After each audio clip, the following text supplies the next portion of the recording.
Historical reconstruction of Aryan X. 제27회 피라미드 문명과 동양사장인 주역의 오방세. 저번 회에서 중앙아시아 투르크메니스탄에 살고 있었던 인류의 조상들이 5가지 마세불행인 오미의 화로 인하여 사방에 이동해서 정착하기로 하고 이동했다고 했습니다. 백인들의 조상은 현 카프카스 산맥 밑에 터키 반도에, 적인 및 흑인들의 조상은 히말라야 산맥 밑에 파키스탄과 인도 북부에, 황인의 한 부류는 현 차이나 남부 티베트권 밑에 운남소 지역으로, 그리고 인류의 장손인 황공씨들은 북쪽인 카자흐스탄 우랄산맥의 하단 지역으로 이동했다고 했습니다. 이때 지구의 사방으로 이동한 인류의 조상들이 만든 인류의 시온 문명이 무엇인지 아시겠습니까? 이 문명이 바로 피라미드 문명입니다. 이 피라미드라는 말은 순수한 한국어입니다. 피라는 체코의 수도 프라하의 프라와 동일한 뜻을 표하는 또는 땅을 평평하게 펴는 의미이며, 미는 한국어 고어에서는 산을 미라고 합니다. 파미르 산맥의 미가 바로 산이라는 한국어이며, 드는 한국어의 땅을 의미하는 말이었습니다.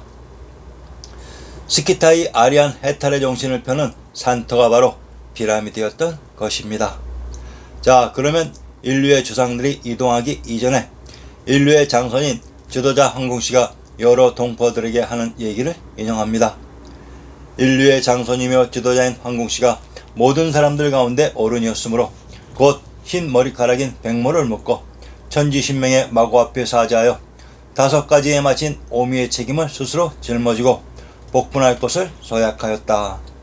이때 인류의 조상인 각 인종의 선조들이 자신들의 죄를 뉘우치고 중앙아시아 인류의 시온지를 깨끗한 상태로 다시 복원시키고자 이곳을 떠나 사방으로 나누어 살기로 뜻을 정하고 인류의 시온지인 센트럴 지역을 완전하게 보존하고자 하므로 인류의 장남인 황공씨가 곧 자기들끼리 서로 알아볼 수 있는 정표를 만들어 나누어주고 칡을 캐서 식량을 만드는 법을 가르쳐 사방에 이동해서 살 것을 명령하였다. 첨부된 내용과 같이 사방으로 이동한 인류의 조상들은 중앙아시아에서의 죄를 뉘우치고 그곳 자신들의 고향에 있었던 형상과 정신을 잊지 않고자 스스로 각자 복분의 정신을 가지고 사방으로 이동했던 것입니다. 그러면 피라미드는 과연 중앙아시아 투르크메니스탄에 무슨 형상을 복원한 것이었을까요? 지구 각 지역에 분포된 피라미드의 형상은 모두 동일하게도 삼각형 또는 삼각뿔 형태를 취하고 있습니다. 이것은 과연 무슨 형상을 복원한 것일까요? 인류가 살았던 중앙아시아 중심지역 5개의 산봉우리 중에 가운데에 있었던 산의 형상을 본떠 만든 것이 바로 현재의 피라미드입니다. 한국의 지리지에 이 가운데 산을 빛나는 화산이라고 하며, 이 빛나는 화산은 삼각형 형태의 삼각산이라고 했습니다. 자, 알프스 산맥의 마테오른산을 기억해 보세요. 알프스의 알은 중앙아시아의 알, 나라에서 따온 이름입니다.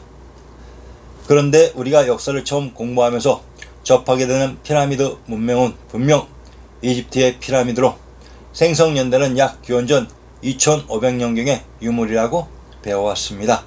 그런데 이집트 피라미드를 제외하고는 다른 지역에서 발견되는 피라미드는 모두 생성연대가 기원전 10,000년경의 작품이라고 합니다. 보스니아 피라미드 12,000년 전 유적, 터키 괴베클리 테페 유적 12,000년 전 유적, 티베트권 수미산 인근 인공 피라미드 유적 10,000년 전 유적, 서한 피라미드 10,000년 전 유적, 일본 오키나와 해저유물 10,000년 전 유적. 첨부된 자료와 같이 피라미드의 실제 건축 연대는 10,000년 전이지만 우리가 육안으로 쉽게 볼 수 있는 이집트 피라미드의 건축 연대는 인위적인 조작으로 축소시키면서 역사를 조작한 세력들이 역사 유물의 진실을 알아볼 수 없도록 각 지역에 흩어져 있는 피라미드의 모든 연대와 내용을 조작했던 것입니다. 자, 인류의 시온 문명이 피라미드이며 이 피라미드라는 말은 현재의 한국어라는 사실만큼은 꼭 기억하시기 바랍니다. 현재 한국과 동양에서 점술과 관련된 역이라는 것이 있습니다. 이 불확실한 미래를 예측하는 점술 형태의 역을 대다수의 사람들은 길거리에서 행하고 있는 누구나 쉽게 행할 수 있는 점술 용도로 인식하고 생각하고 있습니다. 그런데 한국 역사에서는 이 점술 형태의 역이라는 학문이 인재를 등용하는 과거 시험의 과목이었다는 사실을 알고 계십니까? 시험 과목 중에 역경인 황제국 주나라에서 만든 주역이 바로 우리가 일반적으로 알고 있는 동양의 역입니다. 주역이란 바로 중국사 25사에 등장하는 황제국 주나라의 점술 형태인 역입니다. 우리가 알고 있는 진정한 역은 과거 최고의 엘리트들과 왕실에서 행했던 미래의 불확실성을 과학적으로 예측하는 그러한 일종의 도구였습니다. 추후 역사의 동영상이 마무리되면 동양사상의 핵심인 이 점술 형태인 주역의 역경만을 전문적으로 하는 동영상도 업로드 시켜 드리겠습니다. 물론 주역에 대한 제본책은 이미 마련되어 있으니 네이버 블로그를 통해 참조하시기 바랍니다. 자, 그런데 이러한 왕실에서 행하던 점술 형태인 주역의 내용에 오미의 화 이후 인류의 이동과 관련되어 숨겨져 있는 비밀이 있다는 사실을 알고 계십니까? 아리아네스가 동양사상인 제본책 주역편에서 모두 밝혀드렸지만 다시 이러한 중요한 비밀들을 밝혀드리겠습니다. 자, 5가지에 마친 오미의 화로 인류가 이동할 때를 다시 설명드립니다. 황인종인 차남인 청궁씨는 동쪽으로 이동해서 현재의 차이나 운남성 지역에 자리 잡고, 적인 및 흑인인 족소씨는 남쪽으로 이동해서 히말라야 산맥 밑에 남쪽 지역 파키스탄, 인도에 자리 잡고, 백인인 백소씨는 서쪽으로 이동해서 갑가스 산맥의 터키 반도에 자리 잡고, 장남인 황인종의 황궁씨는 북쪽으로 이동해서 카자흐스탄에 자리 잡는다고 했습니다. 동쪽으로 이동한 청궁씨의 청은 파란색입니다. 남쪽으로 이동한 족소씨의 족은 빨간색입니다. 서쪽으로 이동한 백소씨의 백은 흰색입니다. 북쪽으로 이동한 황궁씨의 황은 노란색입니다. 그런데 동양사상의 핵심인 주역에서는 동서남북의 방위별로 각각의 색깔을 표시하고 있습니다. 이것을 동양사상의 핵심인 주역에서는 오방색이라고 합니다. 자, 그러면 동양사상의 핵심인 주역에서의 그 오방색을 살펴보면 중앙은 황색, 서쪽은 백색, 동쪽은 청색, 남쪽은 적색, 북쪽은 흑색이라고 합니다. 인류가 이동한 색과 동양사상인 주역의 오방색을 비교하면 인류의 이동은 북쪽으로 황색과 흑색이 있으며 동쪽으로 청색, 서쪽으로 백색, 남쪽으로는 적색이 있고, 주역의 방해에서의 색깔은 북쪽이 흑색이며 동쪽은 청색, 서쪽은 백색, 중앙은 황색, 남쪽은 적색이 됩니다.